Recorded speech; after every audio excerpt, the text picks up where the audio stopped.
Hello and welcome back to another video, guys. Now that's right, today we're going to be going over all the films I watched throughout July 2021.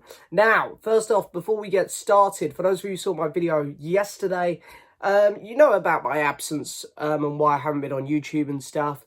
So I'm going to apologise if my voice starts to go, because one of the symptoms I'm still left with, because I am still in my isolation for having COVID, one of the symptoms I've still got is cough, the throat. It's not going to hold up well. There's a lot of movies to talk about here today. So I've got handy with me. I know people are going to say drink water, but actually one thing that I found during COVID, which helped a lot, was actually some fizzy Coke. Yeah, because it's one of the few flavours which was getting through, because I still can't taste either. And it genuinely helped me. I found it helped more. So yeah, I've got that with me to help with the old throat situation when that decides to start playing up and my voice goes, because it's inevitable. This might be my busiest month. I'm not sure how. Throughout July, I was just constantly watching movies, I guess, which is crazy because, and you know, the funny thing is my isolation period of me having COVID started right at the start of August, and I barely watched anything then just because I couldn't even be bothered to put the telly on in my suffering. So here it's kind of funny that I watched so many movies during a month where I was actually quite busy. Yeah. But anyway, let's get started. So the first film up I watched in July of 2021. Now, let me pull my chair over a bit, because obviously we want to see these nice movie posters as they pop up. The first film up is A Nightmare on Elm Street 4, The Dream Master. So this was quite interesting. This was a bit of a return to the classic style of Nightmare on Elm Street making, whereas the third one felt more like a direct sequel to the first movie. This one brings back that classic formula of we've got these random kids and he's coming to get them all individually in their dreams and stuff. And I think it worked pretty well for the most part. I think it had that scary element. Freddy Krueger was really good in this one. The gore was fun. You could tell they were having fun with the kills. And some of the characters were quite good, you know. At this point in the franchise, you're going to get some really dumb characters, ones which are not fleshed out at all, ones which aren't going to do anything. And sure enough, you get that. But then you get the odd few characters which are quite well put together, let's say. And you know what? For what it is, for a fun little 80s horror movie, might even be 90s this one, but I think it's 80s. It is what it is, and it's a good time. I'm going to give it a 6 out of 10. Then we have a film which I reviewed here in detail here on the channel. So I'll be brief on this one. And that is the new Amazon Prime, or was new, Amazon Prime Chris Pratt movie, The Tomorrow War. So quite an interesting concept, this one, I think. You know, humans from the future come back to get humans from the past to help fight in a war, which we're losing in the future with some weird aliens.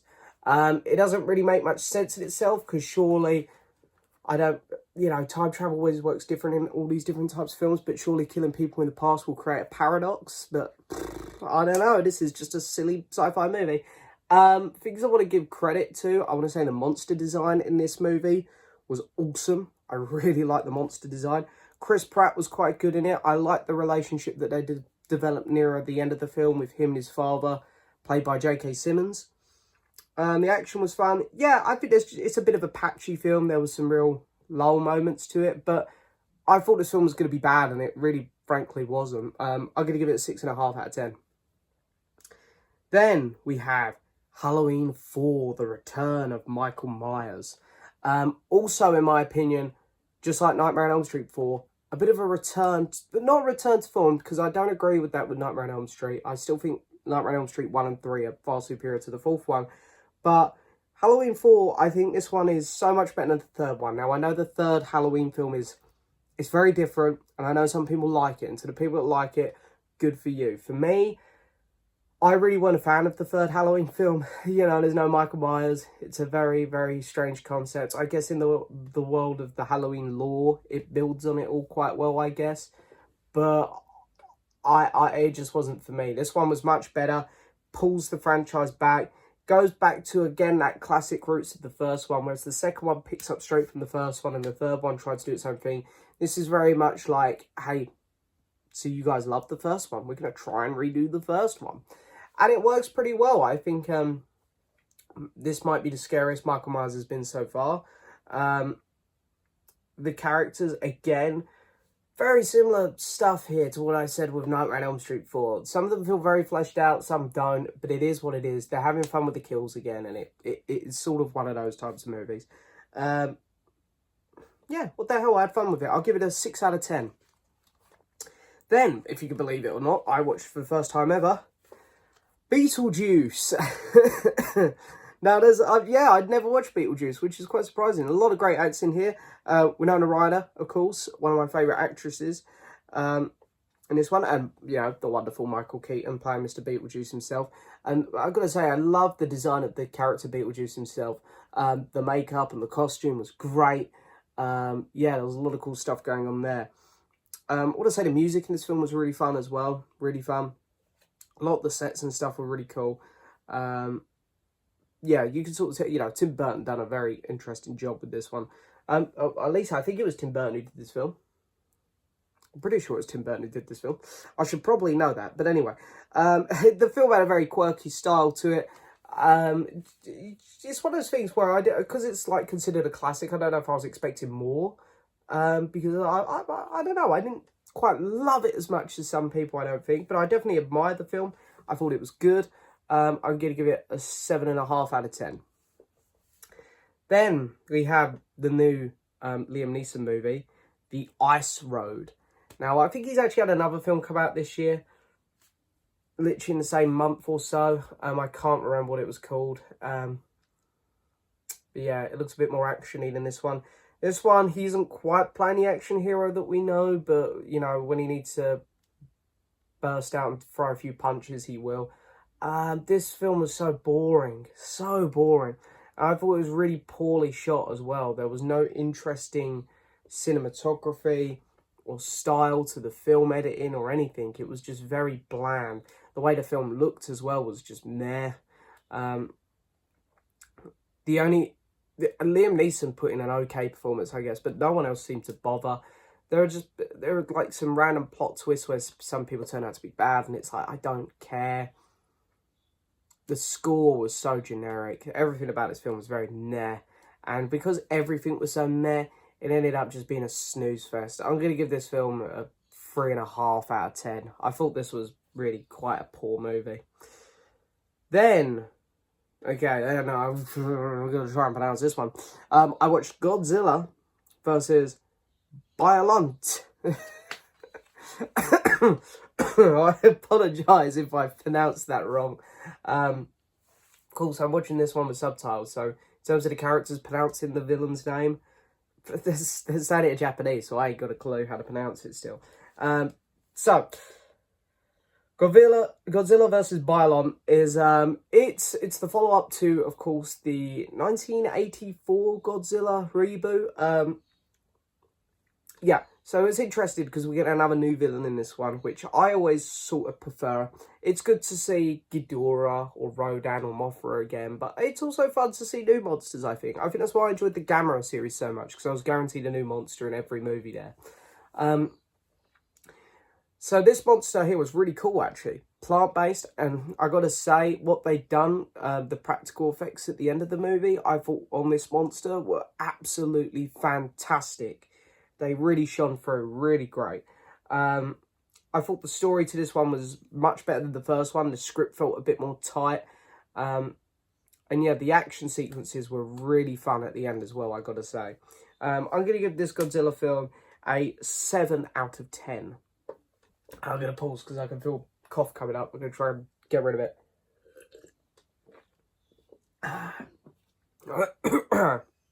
Okay, next up.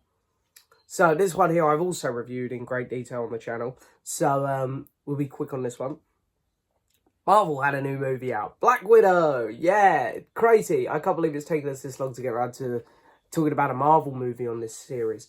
But yeah, obviously, you know, this series here, I already talked about films that's here for the first time, and COVID has affected the MCU, like it's affected the entire cinema.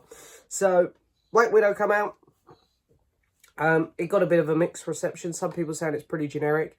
And you know what, for a Marvel movie, yeah, I wouldn't say it's a generic movie overall when you've got things like The Ice Road, Snake Eyes coming out and stuff like that, where it's like, guys, this ain't a generic film overall. You can say it's one of the more generic Marvel films, fine, but I think the film's really fun. I like all the side characters. I thought they were all really good.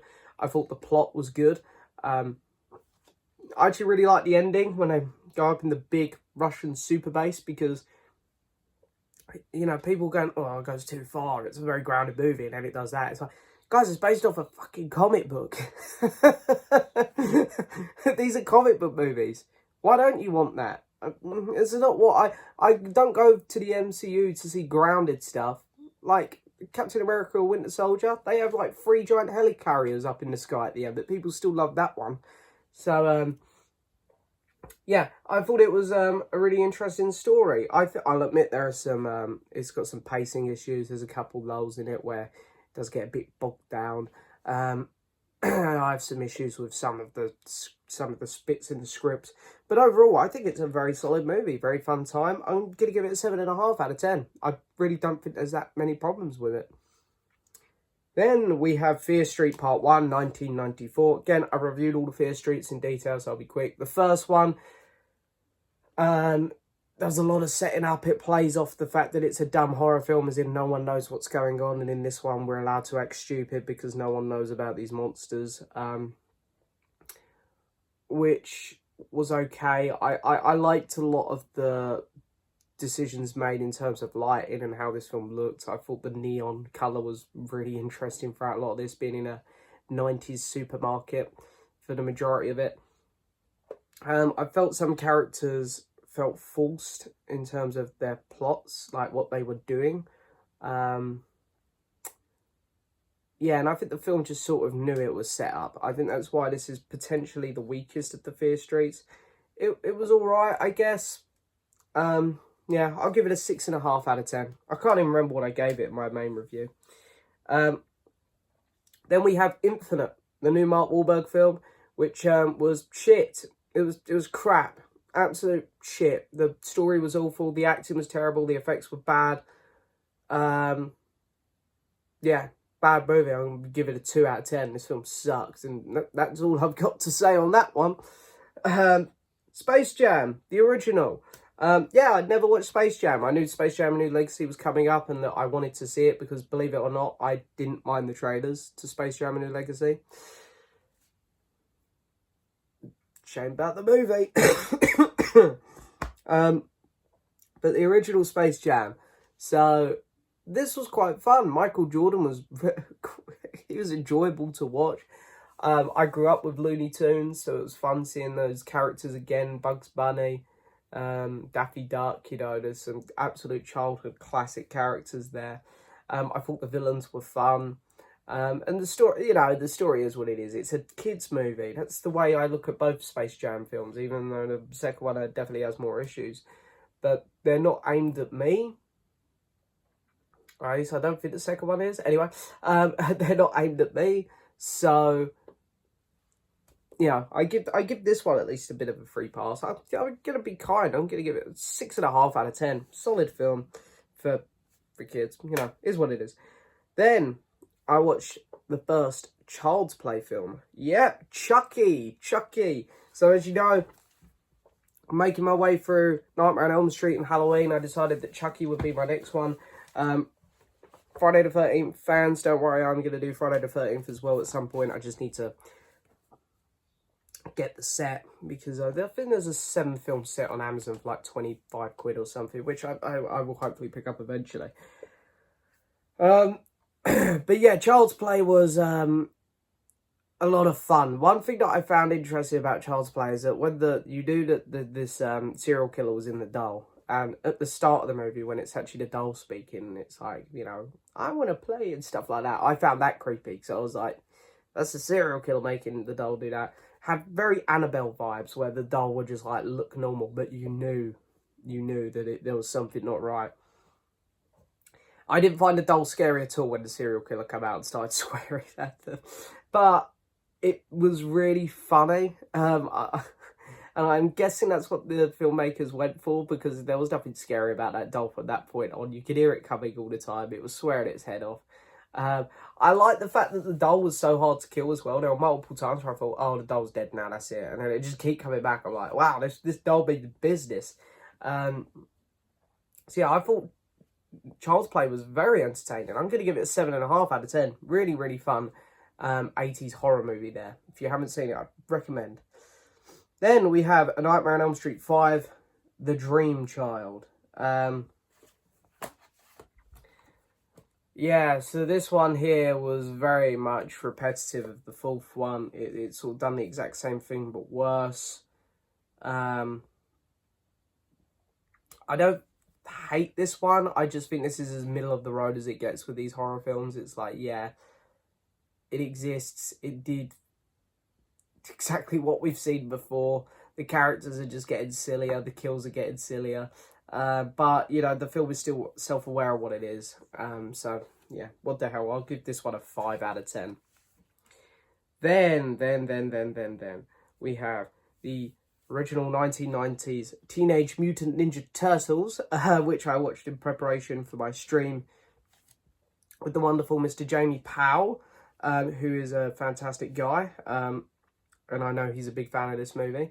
Yeah, I'm not the biggest Teenage Mutant Ninja Turtle fan. I remember seeing it on TV occasionally as a kid, and then the 2 Michael Bay films come out, and they sort of made me hate Teenage Mutant Ninja Turtles because I despise those movies. So I was a bit skeptical coming into this one. Again, I knew there are elements of it I'd like a lot more, like the practical effects, which really won me over. But at the end of the day, I don't think Teenage Mutant Ninja Turtles is really my thing too much. It was fun. It had some cool elements to it. I like the really over-the-top 90s music.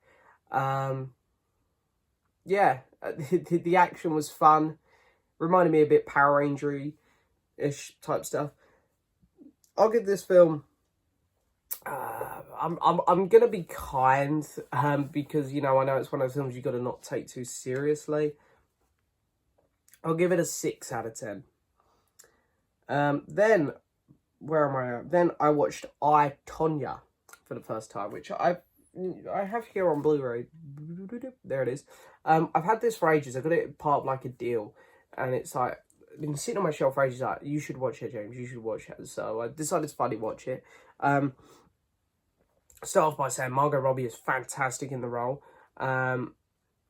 Absolutely incredible, and probably the best performance I've seen from Sebastian Stan. I thought he was fantastic in this film as well.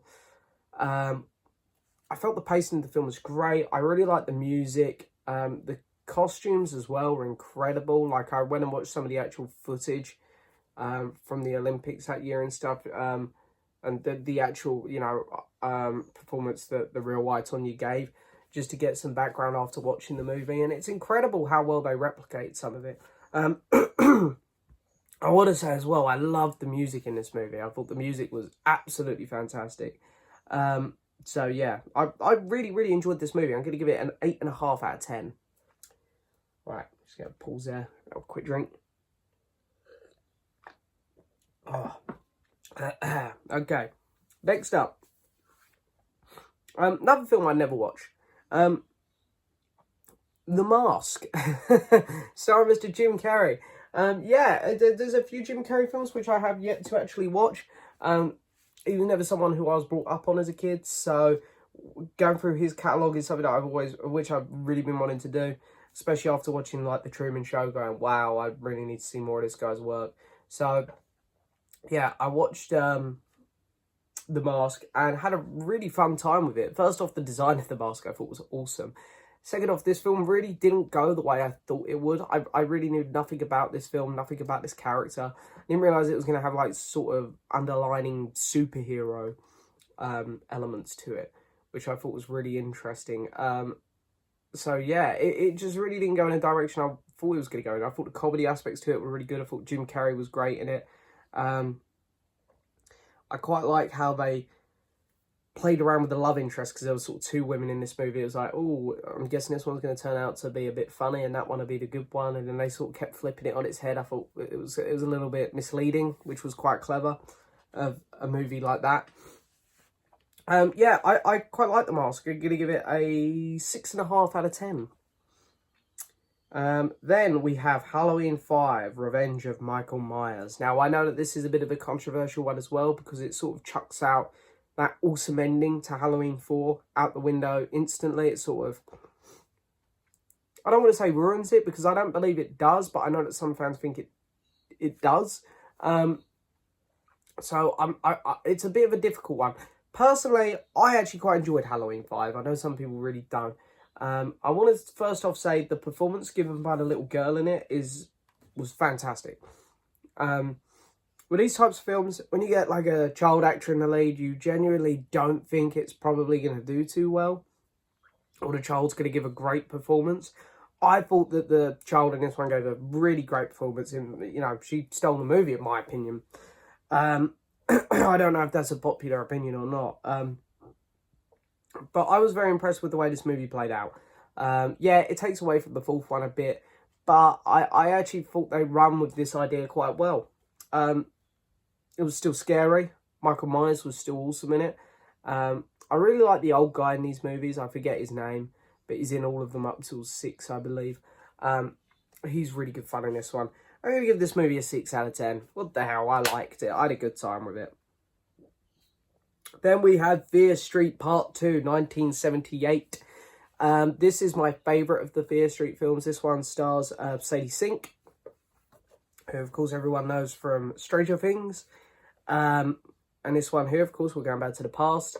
This is sort of when these monsters first appear, sort of. And it's an interesting story because it still leaves questions. But I thought this one was the best of the films, purely because I like, the 70s. It's a much more fun decade to be in. I like the premise that they're all sort of on this camp and the killer's going through there.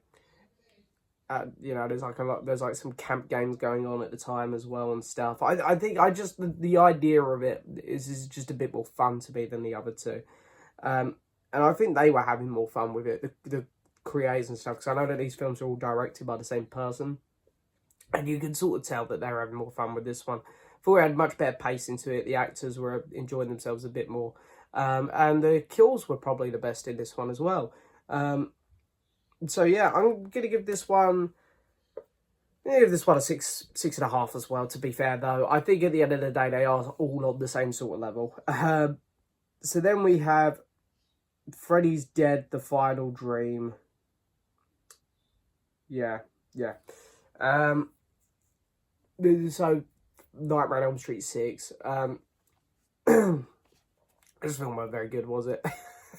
They're sort of just really trying to copy and paste now the whole Nightmare on Elm Street formula, and I think at this point they're really just truly out of ideas. They're like, yeah, let's just kill him, let's get rid of Freddy. Which, if these films aren't making enough money anymore and they want to do one more to end it, fair enough, that's the best way to go.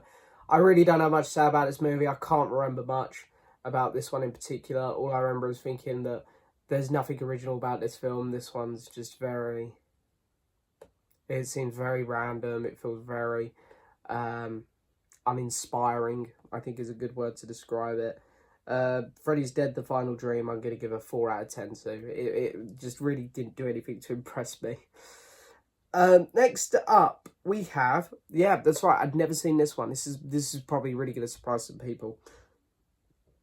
School of Rock, starring Mr. Jack Black. That's right, I'd never seen School of Rock.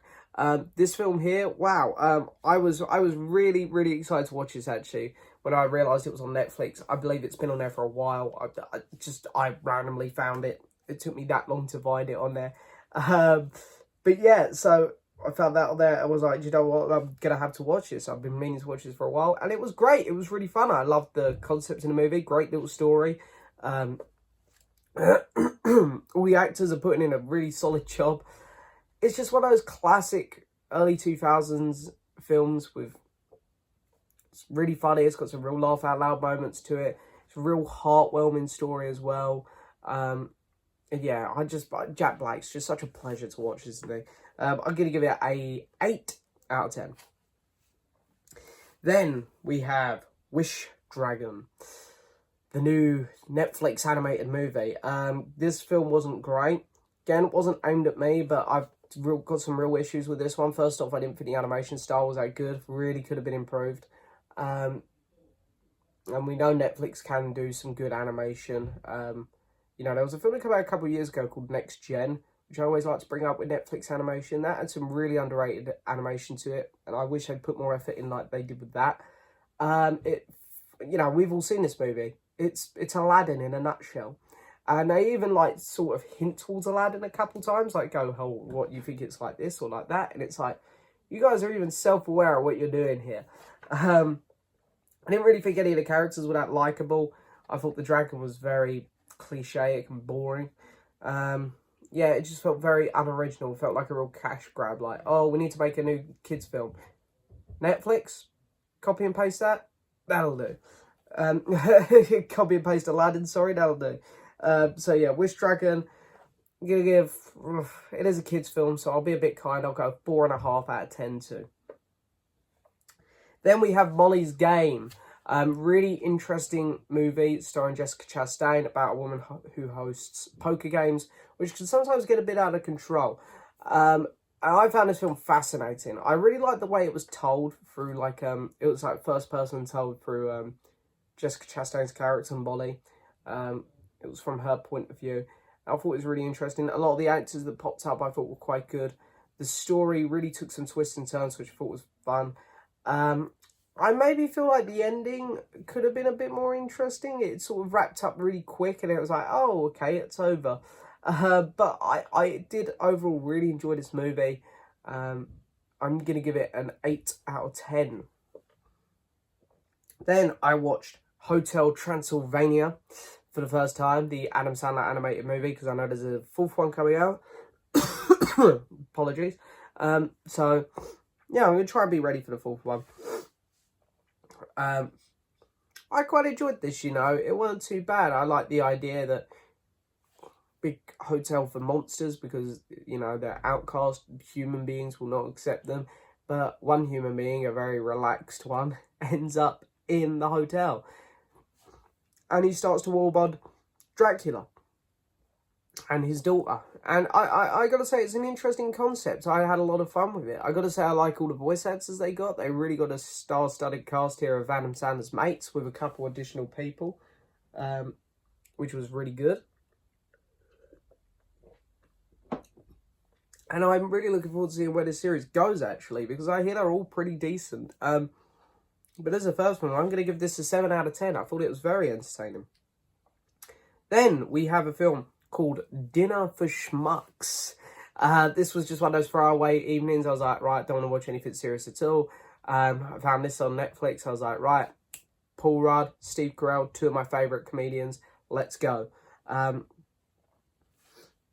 There were some really funny moments in this one. The whole dinner sequence with Zach Galifianakis and Steve Carell, I thought was great. But there was a lot of heart and a lot of warmth to this movie, especially surrounding Paul Rudd's character.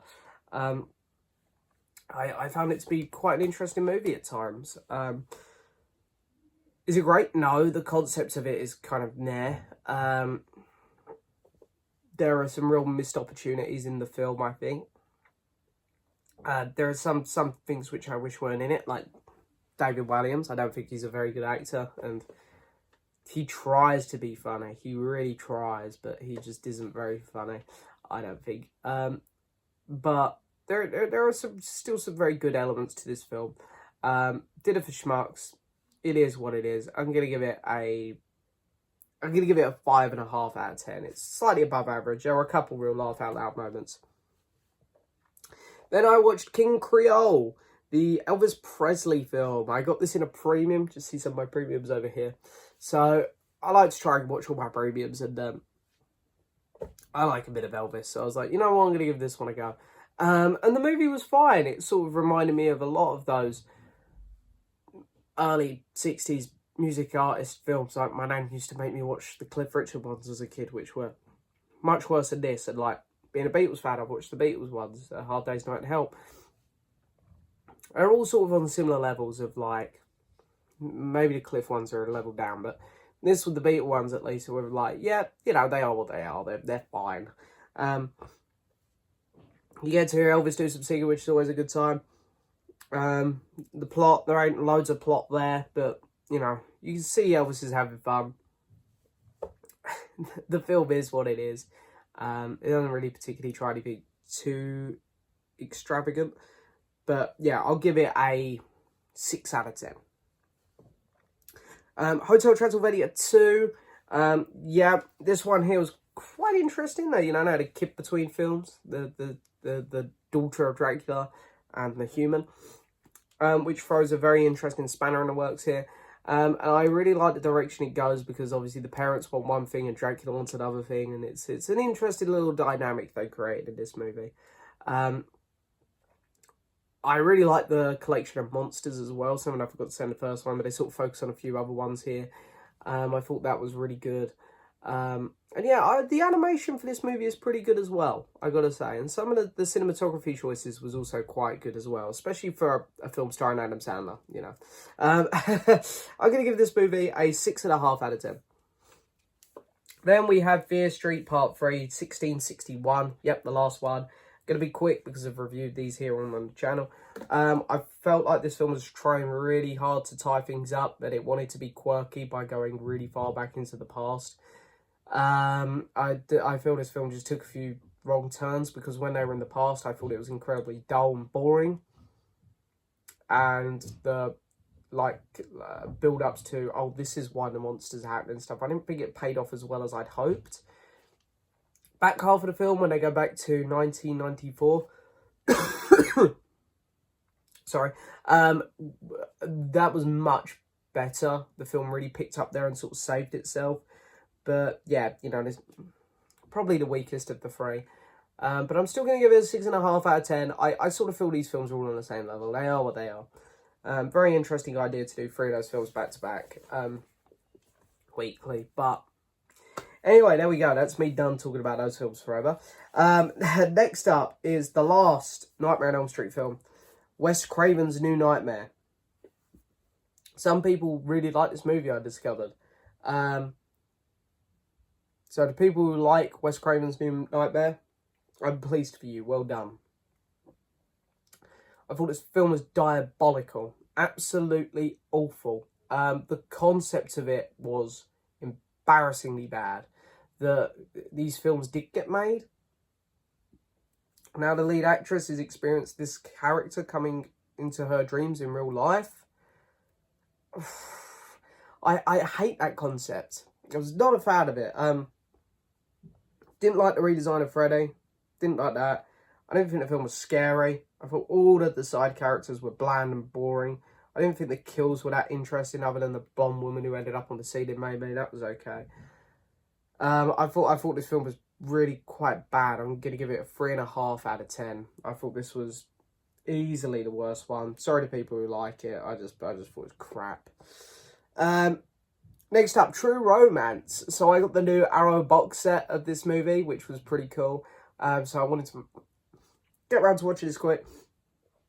I saw the cast on it and was like, wow, this is great. There's a lot of really big people in this. I'm really excited to see, but half of them are barely in it. But I gotta say, Gary Oldman really surprised me with his part.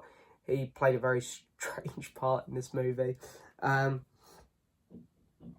it was really entertaining. Yeah, you know, the film itself goes in some very interesting directions I didn't think it'd go in. The cinematography was really good. I really liked the score, even though that little theme that they like playing, they definitely overplayed it. It got a bit much, a bit repetitive. But yeah, I enjoyed the film. I'm going to give it a 7.5 out of 10. Then we have Space Jam: A New Legacy, one which I've reviewed here in detail on the channel.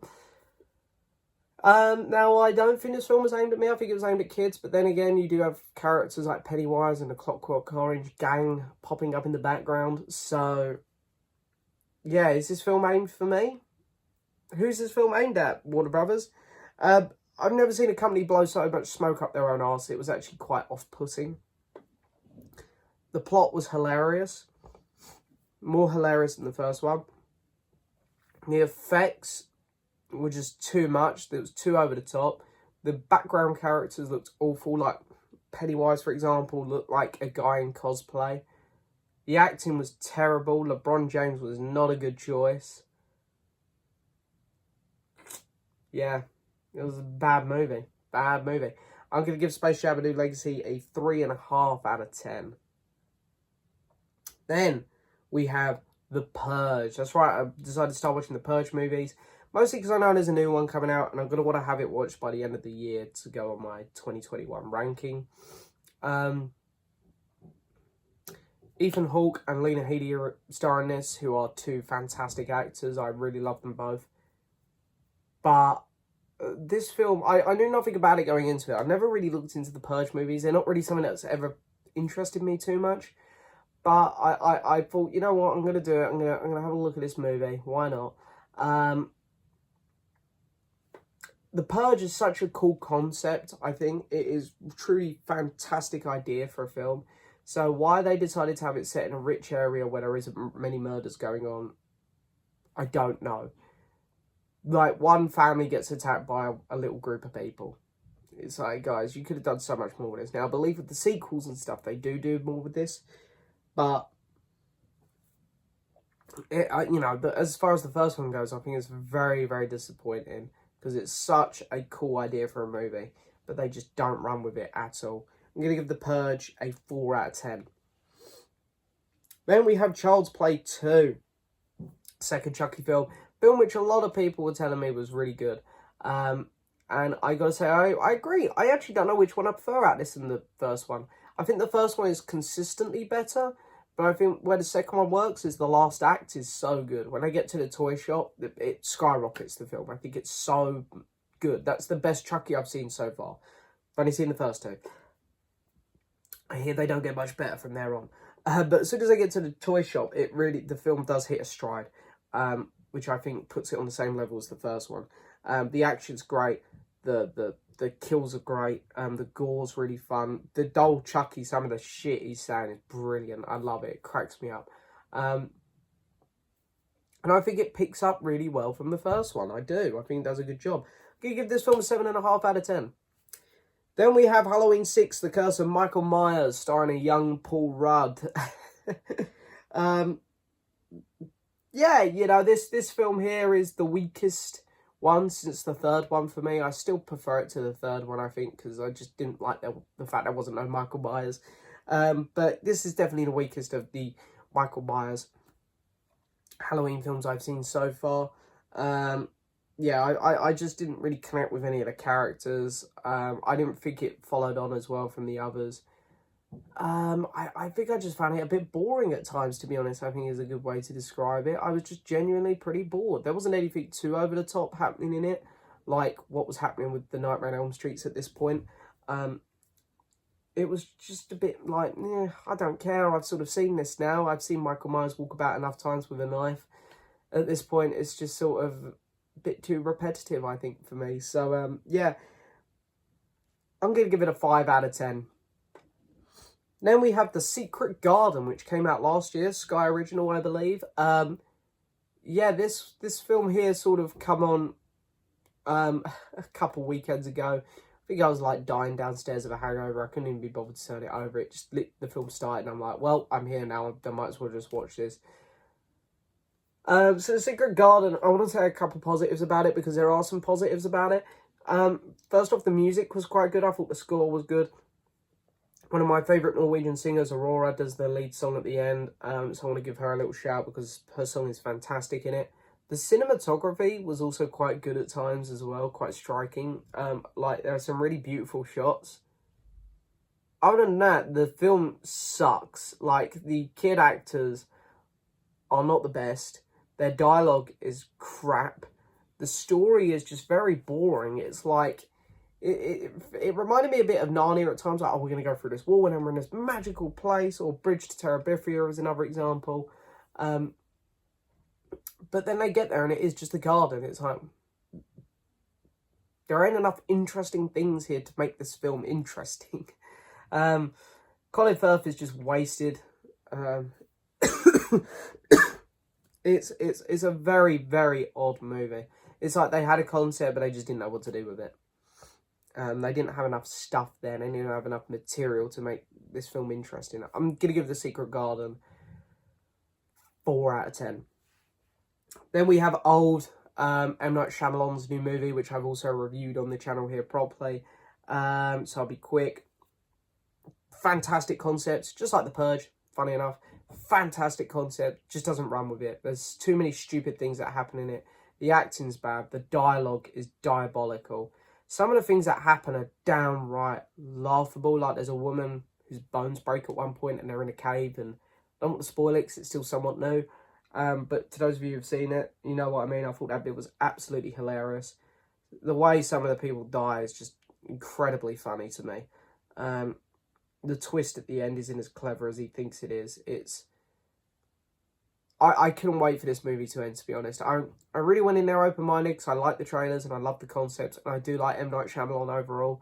But this was just so poorly executed, this film. Like, what he should have done is, because it's a great idea, giving it to another director to tweak and then make. I'm going to give Old a 4 out of 10. Then we have Memories of Murder, a Bong Joon-ho film. I'm slowly making my way through Bong Joon-ho's movies. In fact, throughout August, I can tell you I've also watched Barking Dogs. And I'm going to try and watch Okja, which will be the last one. Memories of Murder was absolutely incredible.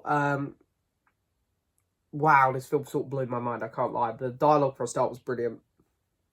I love the main characters. The dynamic of the good cop, bad cop type thing was fantastic in this film. The murders were also really scary. There is one bit in the film where you see someone getting murdered or getting caught by the killer, where she's sort of running down this path and you sort of know he's out there in a field. And I thought it was so well shot. It was beautiful. Some of the cinematography in this film is great. Visually, it's very striking. I love the pacing of this and the editing. It's very well constructed where you can feel the tension. It feels like a real life murder investigation. It was really well captured. It shows you how brutal like murder investigations can be for those involved. I'm going to give this film a 9 out of 10. It was really, really good. Bong Joon-ho, such a fantastic filmmaker. Then, Almost Famous. Now, I did not realise how much this set was worth. If anyone else picked this set up, the HMV Cine Edition, you've got a little bit of a gold mine there. You know, it's going for a bit of money now, which is always nice. But I've got to say, I'm not tempted to sell it because I love the film so much. It's funny, I got this one the same day as True Romance. Much preferred this film. I thought it's great. I love 60s, 70s and 80s music. This one here being heavily on 70s. You know, they talk about bands like Zeppelin and The Who a lot, which are 60s bands, but I'm pretty sure this one's set in the 70s. A lot of great music. I love the story of this film. The characters as well, the side characters felt really well fleshed out. The dialogue was great. Some of the cinematography was really interesting. I like where the story ended up as well. Felt very organic. Yeah, I thought it was just a really, really nice, heartwarming movie. I'm going to give Almost Famous a 8.5 out of 10. Then we have Jolt, the new Amazon Prime movie, which was alright. I think the lead actress, whose name's escaping me in a minute, did a pretty good job. Her accent was a bit interesting at times, but yeah. The action was fun. I knew there was going to be a plot twist at the end. You could just see it coming. But yeah, I don't really have too much to say about this one, to be honest. It's sort of come out of nowhere. The film is what it is. It's alright. It's fine. 6 out of 10. Then we have Damanjin, which I hope I'm saying right. Which is, of course, it was just put out in a box set, which I luckily got. Arrow Video. A lot of people were telling me that you got to get this because obviously I've just watched Gamera and all the Godzilla films. They're like, this is like the most highly acclaimed monster movie thing from that era. And I was like, okay, cool, I'll get that. I love me some big kaiju monster stuff. While I can appreciate the film's quite well made, there's some really nice cinematography moments to it. The story is quite well done. The dialogue's decent. The acting is good. There's only about 10 minutes of kaiju monster action at the end of this movie, and the rest of it is just very slow-paced stuff.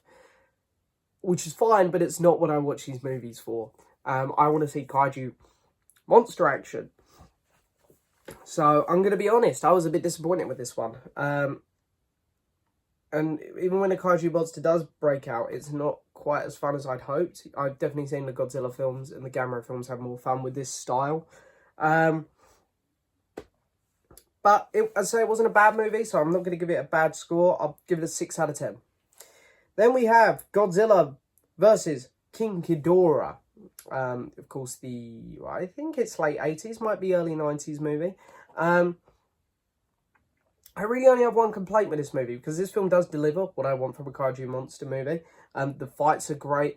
The design of the monsters is awesome. Like, Ghidorah gets like a robot head as well. You get a bit of Mecha Ghidorah, or Mecha, whatever the hell you're supposed to call it. That was awesome. Godzilla was great. Gets a bit silly with the aliens and stuff, but, you know, this isn't anything new to the Godzilla universe. The only issue is that the dialogue is genuinely terrible at some points. Like, there's moments where they, like, fight a dinosaur, and, like, the humans go, yeah, die, dinosaur.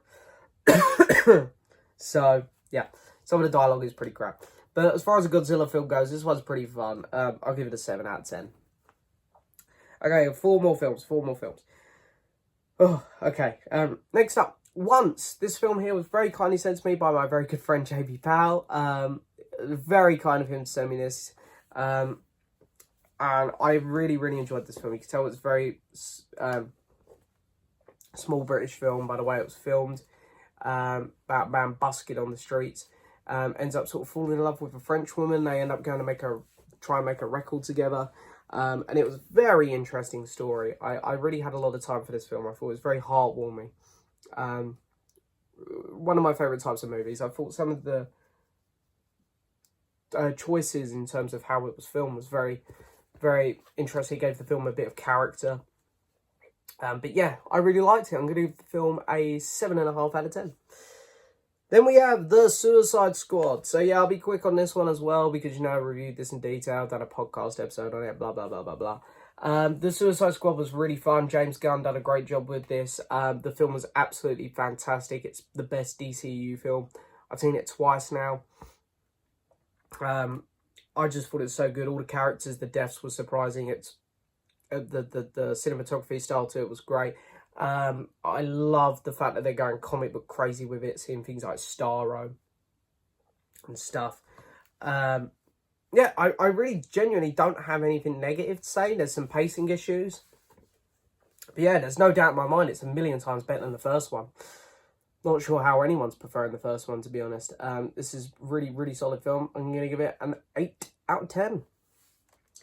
Then we have Return of Damanjin. Honestly, I've got nothing to say about this film other than to copy and paste what I said about the first film. Well made, blah, blah, blah, blah, blah. I want kaiju action. You only get 10 minutes of it at the end. And it's not even great kaiju action. So, yeah. Just same thing. I'm actually not looking forward to watching the third one. I'm not going to lie to you guys, because I know I'm going to be sitting there bored for about an hour and a half. But I will do the third one in hopes of being surprised. Apologies to fans of this trilogy. I don't dislike it. I'm going to give this one a 6 out of 10 as well. I don't dislike them. They're just not what I wanted personally. I feel a little bit let down by them. But that's probably my own fault.